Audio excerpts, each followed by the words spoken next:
Okay so hello guys, कैसे हैं आप लोग। तो आज के इस वीडियो के अंदर हम लोग करने वाले हैं 25,000 रुपीज का पीसी बिल्ड। एंड बेसिकली ये जो पीसी बिल्ड होने वाला है ये एक AMD Ryzen based PC build होने वाला है एंड ये एक APU पीसी बिल्ड होने वाला है। ठीक है, तो देखो यहाँ पे हम कोई जीपीयू वगैरह यूज नहीं कर सकते बिकॉज हमारा जो बजट है थोड़ा सा लिमिटेड है। एंड ये जो पीसी बिल्ड होने वाला है एक वर्चुअल पीसी बिल्ड होने वाला है। ठीक है, एंड जितने भी कंपोनेंट्स यहाँ पे मैं रेकमेंड करूंगा उनके सबके लिंक सबसे ज्यादा सस्ते प्राइस पे कहाँ पे मिल सकते हैं, सबके लिंक मैं आपको डिस्क्रिप्शन में दे दूंगा। ठीक है, और देखो यहाँ पे जो पीसी बिल्ड होने वाला है इसके अंदर मैं वीडियो के एंड में कुछ बेंचमार्क्स दे दूंगा ताकि आपको आइडिया लग जाए कि भाई ये जो पीसी है गेमिंग एंड एडिटिंग और दूसरे टास्क के अंदर कैसा परफॉर्मेंस जो है निकाल सकता है। ठीक है, तो चलो यार वीडियो को करते हैं हम शुरू।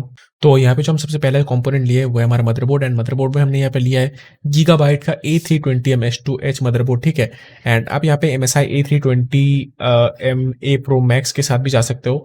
यहाँ पे आपको 100 रुपये का डिफरेंस जो है देखने को मिलेगा, बट मैं आपको रेकमेंड करूँ कि आप यहाँ पे MSI के साथ जाओ क्योंकि वो थोड़ा सा बेटर होगा। एंड ये बेसिकली A320 चिपसेट का बेसिक मदरबोर्ड है।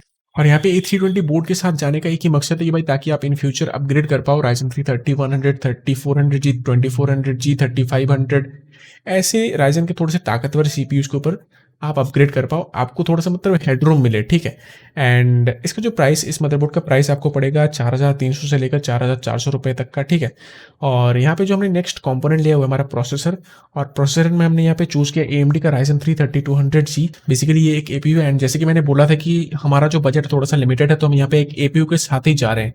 और ये जो Ryzen 3 3200G है ये आता है 4 कोर 4 थ्रेड के साथ एंड ये CPU आता है 3.6 गीगाहर्ट्ज के बेस फ्रीक्वेंसी के साथ एंड 4 गीगाहर्ट्ज के बूस्ट फ्रीक्वेंसी के साथ, जो कि थोड़ा सा ज़्यादा ही हम बोल सकते हैं हमारे बजट सिस्टम के लिए। एंड इसके अंदर आपको देखने को मिलता है वेगा 8 का iGPU। ठीक है, अगर हम बात करते हैं इसके iGPU के बारे में, ठीक है, इसका जो इंटीग्रेटेड ग्राफिक कार्ड या फिर ग्राफिक आप बोल सकते हो, ठीक है, ये लगभग आपको 750Ti, अगर आप पीसी कम्युनिटी के अंदर थोड़ा सा एक्टिव रहते हो तो आपको पता होगा कि 750Ti आपको किस लेवल का गेमिंग करवाता है, तो उससे थोड़ा सा कम परफॉर्मेंस ये देता है। ठीक है, गेमिंग के अंदर तो 720p लेवल के ऊपर भाई ये जो CPU आपको काफी हद तक ठीक ठाक गेमिंग करवा देगा। और इसका जो प्राइस आपको पड़ेगा वो है 8300 रुपीज से लेकर 8400 रुपीज। एंड जो लिंक है आपको यहाँ पे डिस्क्रिप्शन के अंदर मिल जाएगा, आप जाके परचेज कर सकते हो। और अगर आप लोकल शॉप से परचेज करते हो तो आपको वही प्राइस जो है शायद से पे करना पड़ेगा।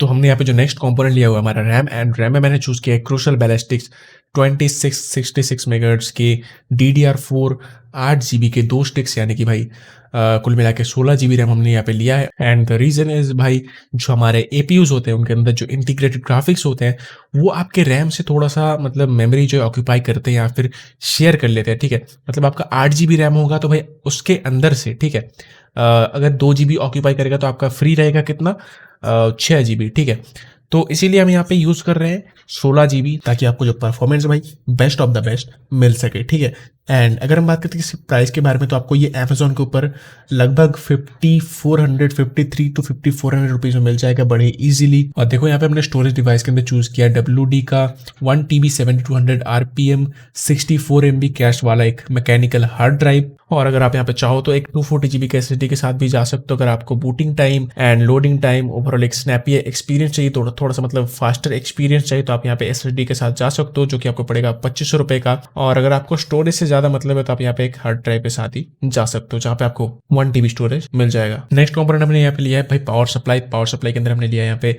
Cooler master MW 450 watt power supply, जो कि है भाई 450 वाट का bronze certified 80+ bronze certified power supply. और अगर आप यहाँ पे चाहो तो किसी दूसरे ब्रांड के पावर सप्लाई के साथ भी जा सकते हो जैसे कि एंटेक का VP450 80+ white certified power supply, but मैं आपको यहाँ पे रेकमेंड करूंगा कि आप यहाँ पे कूलर मास्टर के साथ जाओ क्योंकि यहाँ पे आपको 80+ ब्रॉन्ज सर्टिफिकेशन मिल रहा है। ठीक है, और जो प्राइस यहाँ पे आपको देखने को मिलेगा वो है 3000 रुपीज अमेजोन के ऊपर। एंड ये आप काइंड ऑफ बोल सकते हो अभी के टाइम पे आपके सिस्टम के लिए ओवरकिल रहने वाला है। ठीक है, एंड अगर आप इन फ्यूचर अच्छे ग्राफिक कार्ड्स लगाते हो जो कि आप लगाने वाले हो जैसे कि 1650 super, 1660 super, RTX 2060, RTX 3050 Ti, ऐसे ग्राफिक कार्ड्स को ये हैंडल कर लेगा। ठीक है, और नेक्स्ट जो हमने यहाँ पे कंपोनेंट चूज किया हुआ हमारा कैबिनेट, तो कैबिनेट के अंदर हमने यहाँ पे लिया है चिपरॉनिक्स का MX1 जो कि अमेजोन के ऊपर आता है 2000 रुपीज़ का, एंड इसके अंदर आपको टेम्पर्ड ग्लास, अच्छा बिल्ड क्वालिटी एंड आपको PSU श्राउड, लगभग हर एक चीज़ मिल जाता है। एंड लुक्स के मामले में भाई ये जो कैबिनेट है काफ़ी ज़्यादा अच्छा है, ठीक है।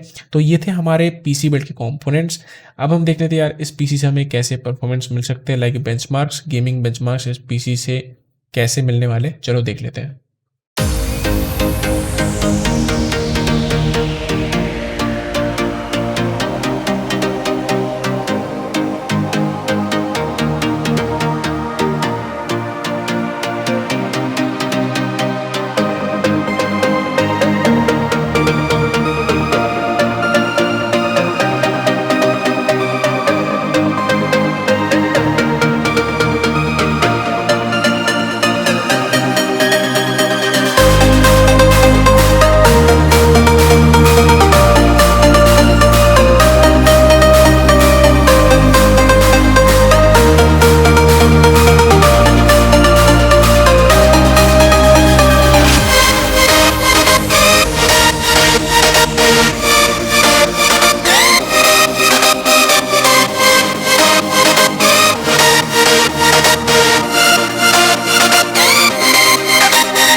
तो फॉर सम रीज़न यार हमने अपने PC के अंदर जो है प्रीमियर प्रो इंस्टॉल नहीं कर पाए, इसकी वजह से कितना रेंडरिंग टाइम या फिर मतलब कैसा एडिटिंग परफॉर्मेंस मिलता है इस PC से वो बेंचमार्क नहीं कर पाए, तो माफ़ कर देना उसके लिए। एंड मिलते हैं यार अगले वीडियो में, तब तक के लिए गुड बाय।